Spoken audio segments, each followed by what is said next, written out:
बच्चों, आपकी post periodic exam हुआ। एग्ज़ाम के बाद आपका विंटर वैकेशन हुआ।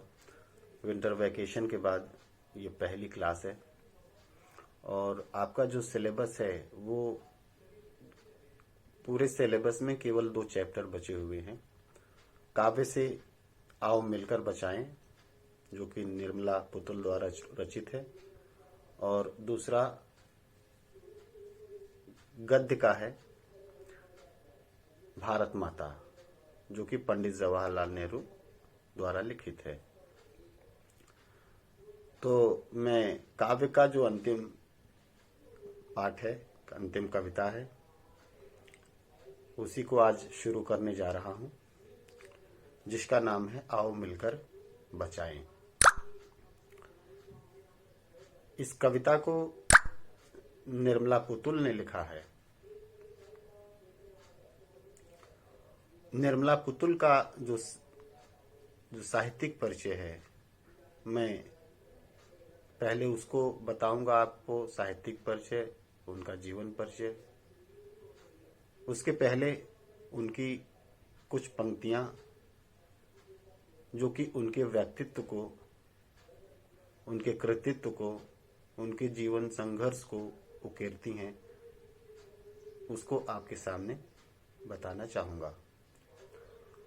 बटोर पृथ्वी की पूरी ऊर्जा, बटोर पृथ्वी की पूरी ऊर्जा, धीरे धीरे जमीन पर गिरा आदमी, और अपने लड़खड़ाते कदमों से नापते दूरियां, पहुंच जाएगा वहां जहां उस जैसे तमाम आदमियों पर बहस चल रही होगी।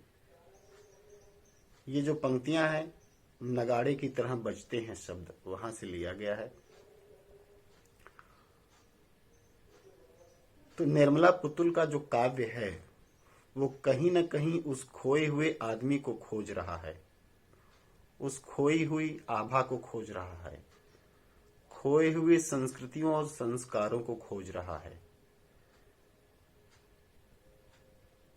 बड़ी बेचैनी से, बड़ी बेसब्री से वह चारों तरफ निहारती हैं और कहती हैं कि जो कुछ भी बचा है, अगर उसे अभी भी बचा लिया जाए, अभी भी बहुत कुछ है बचाने को। इसी भाव से प्रेरित है उनकी ये कविता, आओ मिलकर बचाएं। निर्मला पुतुल का जन्म सन 1972 दुमका, जो कि आज झारखंड में है, दुमका जिले में हुआ था। जो इनकी प्रमुख रचनाएं हैं वो नगाड़े की तरह बजते शब्द, जो मैंने ऊपर कुछ पंक्तियां बोली हैं, वो इसी पुस्तक से उद्धृत हैं, लिए गए हैं। और दूसरी है अपने घर की तलाश में। इनका जन्म जो हुआ था एक आदिवासी परिवार में हुआ था। प्रारंभिक जीवन बहुत संघर्षमय था। घर में शिक्षा का माहौल था, क्योंकि पिता और चाचा शिक्षक थे। इसके बावजूद घर में रोटी की समस्या अनवरत बरकरार थी। रोटी की समस्या से जूझने के कारण निर्मला पुतुल का अध्ययन बार बार बाधित होता रहा।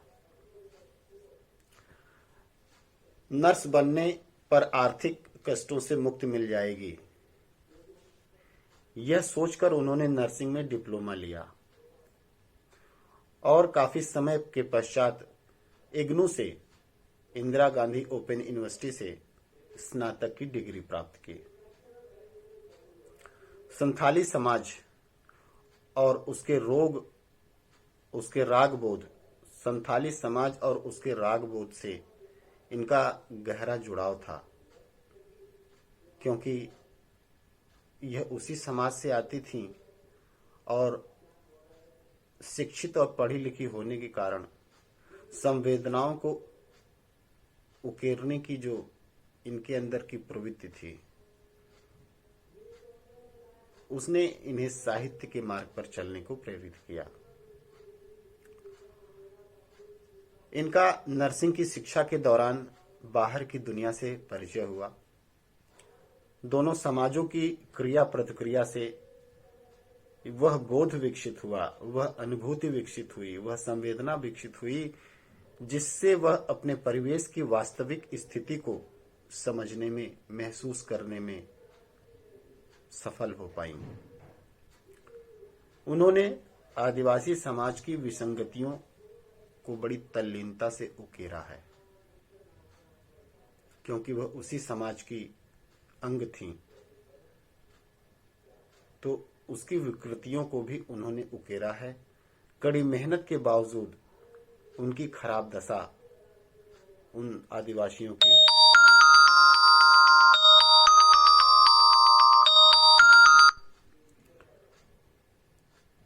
खराब दशा और उनके समाज में कुरीतियों के कारण उनकी बिगड़ती स्थिति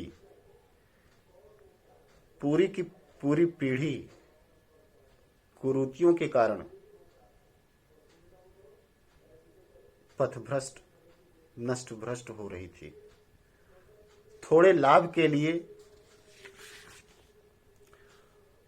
बड़े बड़े समझौते करना, क्योंकि समाज बहुत तेजी से बदल रहा था, परिस्थितियां बहुत तेजी से बदल रही थी।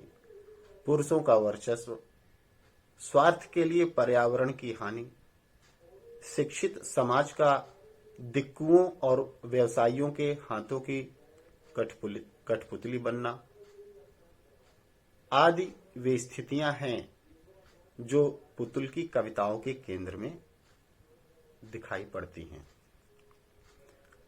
निर्मला पुतुल आदिवासी जीवन के अनछुए पहलुओं से रचनात्मकता और कलात्मकता के साथ हमारा परिचय कराती हैं। संथाली समाज के सकारात्मक और नकारात्मक दोनों पहलुओं को वे बड़े बेबाकी से हमारे समक्ष संवेदना के साथ रखती हैं। संथाली समाज में जहां एक और सादगी, भोलापन, प्रकृति से जुड़ाव और कठोर परिश्रम करने की क्षमता जैसे सकारात्मक तत्व हैं, वहीं दूसरी ओर उनमें अशिक्षा,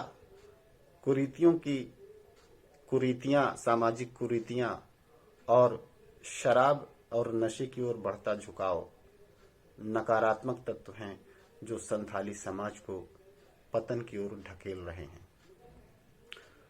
आओ मिलकर बचाएं जो कविता है, इसमें दोनों पक्षों का चित्रण हुआ है और बहुत ही यथार्थ और संवेदनात्मक चित्रण हुआ है। बृहत्तर संदर्भ में, बड़े संदर्भ में देखा जाए तो यह कविता समाज में उन चीजों को बचाने की बात करती है जिनका होना स्वस्थ सामाजिक प्राकृतिक परिवेश के लिए बहुत जरूरी है। प्रकृति के विनाश और विस्थापन के कारण आज आदिवासी समाज संकट में है, जो कविता का मूल स्वर है। संथाली भाषा से हिंदी रूपांतर अशोक सिंह ने किया हुआ है। तो आओ मिलकर बचाएं, यह जो कविता है संथाली समाज की उन कुप्रवृत्तियों और सद्वृत्तियों पर आधारित है, जिसको बचाने की बात, उन सद्वृत्तियों की बचाने की बात निर्मला पुतुल करती हैं। वो किन किन तत्वों को बचाने की बात करती हैं, कहां कहां से संवेगों, आवेगों और अनुभूतियों को उन्होंने उठाया है, संथाली समाज के वे कौन से नकारात्मक पक्ष हैं, उनके अंदर की गहरी टीस क्या है, गहरी पीड़ा क्या है, उसका प्रभाव क्या है, और एक बृहत्तर दृष्टि से देखा जाए, एक व्यापक दृष्टिकोण से देखा जाए तो जिन चीजों को बचाने की बात निर्मला पुतुल करती हैं, उसको खोकर हमारी जिंदगी क्या बन जाएगी, यह चिंतन करने के लिए हम सब बाध्य होते हैं, क्योंकि जब तक कोई अच्छी चीज हमारे पास है तब तक हम उसका कोई मूल्य नहीं करते, कोई वैल्यू नहीं करते, सम्मान नहीं देते। और जब वह चीज विलुप्त हो जाती है, गायब हो जाती है, तो उसकी याद करके हम मातम मनाते हैं, उसका रोना रोते हैं।